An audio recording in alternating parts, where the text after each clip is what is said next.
Story of Peyton Place.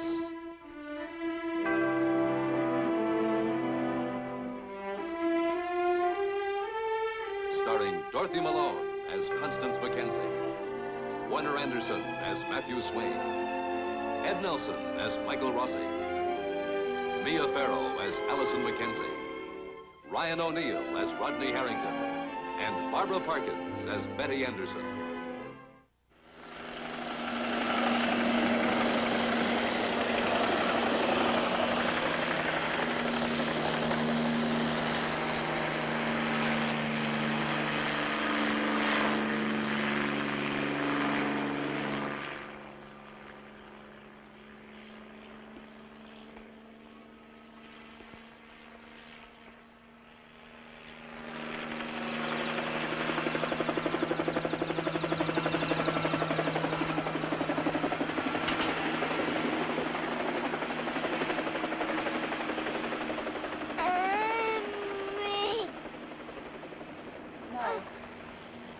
Kim, it's not Amy. Amy is not coming here. I'm sorry.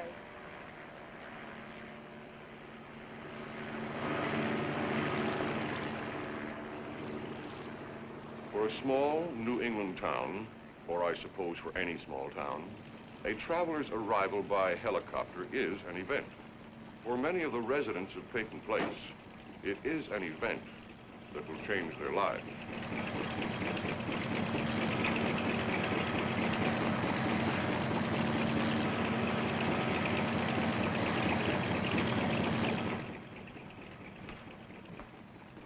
Rossi?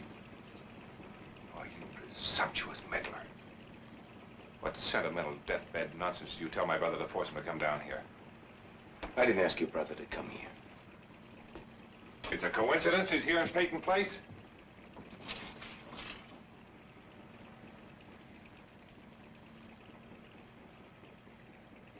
And a coincidence he's on his way up here? I called him, but I didn't ask him. Why? What business do you have calling my brother? That sign out there say family counselor or MD? I didn't have any alternative under the circumstances. Doctor, I think you're fully aware of that. Dr. Rossi?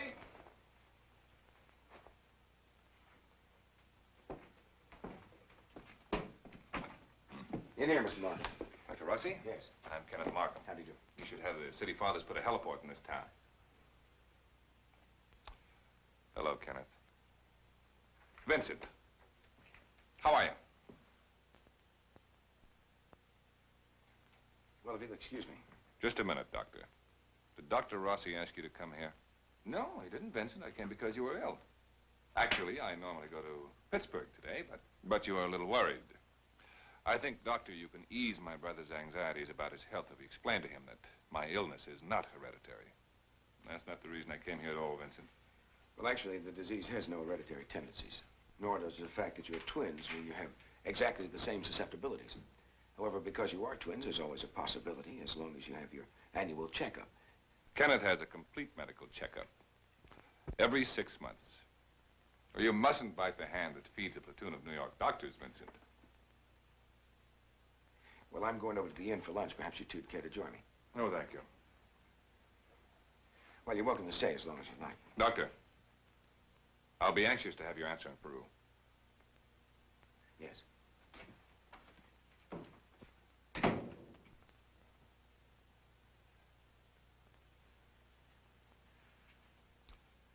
You look tired, Vincent. You look healthy. That's enough for both of us. Oh, don't let me forget now. I must get a picture of the two of us for the kids, I promised. I keep on telling them that we're related, but they've reached the point where they want some proof. I guess they were too young when they met you to remember. They're beginning to think I lead a double life. Well, how are the children and Elizabeth? Oh, they're just fine. Elizabeth keeps on talking about you. Whenever we discuss the possibility of going on a vacation, she always plugs away for South America. And of course, I overrule that because I don't want to confuse her. She might begin to think that the other Markham has the right answers.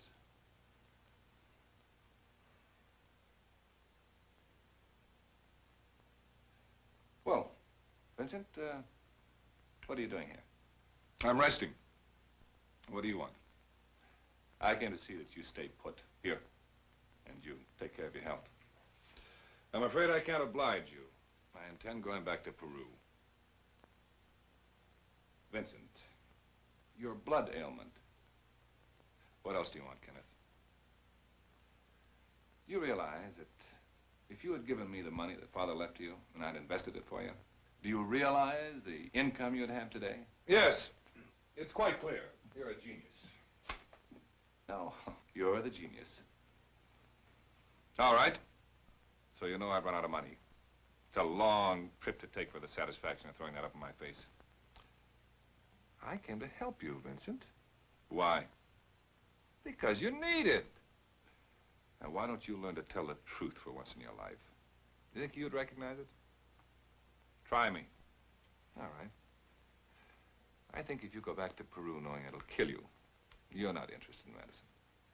You're more interested in becoming a martyr, and that is the truth. Get out of here. Get out and stay out of my life. Well, I can't very well do that, Vincent. You're my other half, the fine, dedicated counterpart to the mercenary business buccaneer.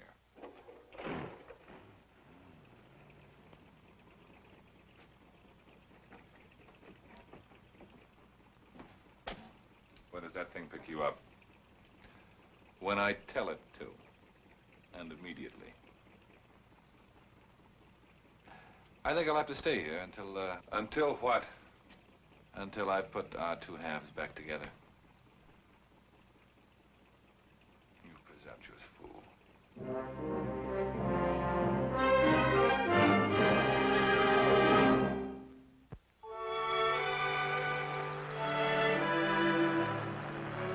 Hello, Elliot.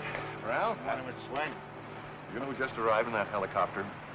Vincent Markham's brother, Kenneth Markham. That's quite a way to travel. Yeah. How's the family? Oh, they're all right. Mr. Swain, you don't happen to know anybody that could use a man for odd jobs or whatever? Ralph's been telling me about it. Not offhand, but if I do hear of anything, I'll let you know. I'd appreciate it. Anything that pays and is honest, I'm not particular. Thanks, Elliot. Come on in.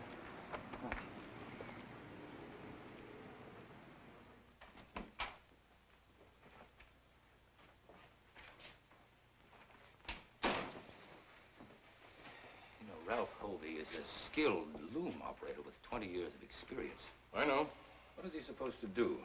The only mill in town fires him, so now he has to make a choice. He can either leave Peyton Place and live somewhere else, or he can stay here and earn a living as an unskilled laborer, if he's lucky enough to find the work. Well, that's what happens in a one-industry town. We have to look at the positive side. Is there one? We've come a long way, thank heaven, since the days of the Depression in the 30s. Now we have unemployment insurance, workman compensation, instead of charity and breadlines. So that doesn't solve the basic problem. How do you tell a man of 45 or 50 that he has to start all over again? Well, what's your alternative? Keep the man on the payroll when he's not needed? It's not only Ralph. Fired 14 others at the same time. Right, that means there's 15 you don't need. But you have to add their cost to your price, so your price goes up, while the price of the other mills go down. And before you know it, your mill is shut down and everyone's out of work. All right. So you don't keep them on the payroll. Then you are able to compete. But now the other mill starts to automate, like the one in White River. Now, how do you continue to compete without firing more workers? You feel very strongly about this, don't you? Yes, I do. What difference does it make if everyone is out of work because the mill shuts down, or whether the mill can be operated by one man pressing a button in a computer? Man, a town isn't a factory. It's people. And somewhere between the two extremes, people will find a workable compromise. If they remain objective. Well, I can't, Matt. One man out of work, one life ruined, one family threatened. One is one too many. Matt, you love this town as much as I do, or more. Write an editorial. Make them open their eyes. I remember someone else who wanted me to write an editorial to open people's eyes. And I told her, you write it, and I'll print it. And Allison? She was also championing the underdog, a prison parolee. Yes, I know. I read it. And I'll say the same thing to you I said to her. You write it, I'll print letter to the editor? That's right. Dear sir, et cetera, et cetera, et cetera. Signed, a reader. You're on.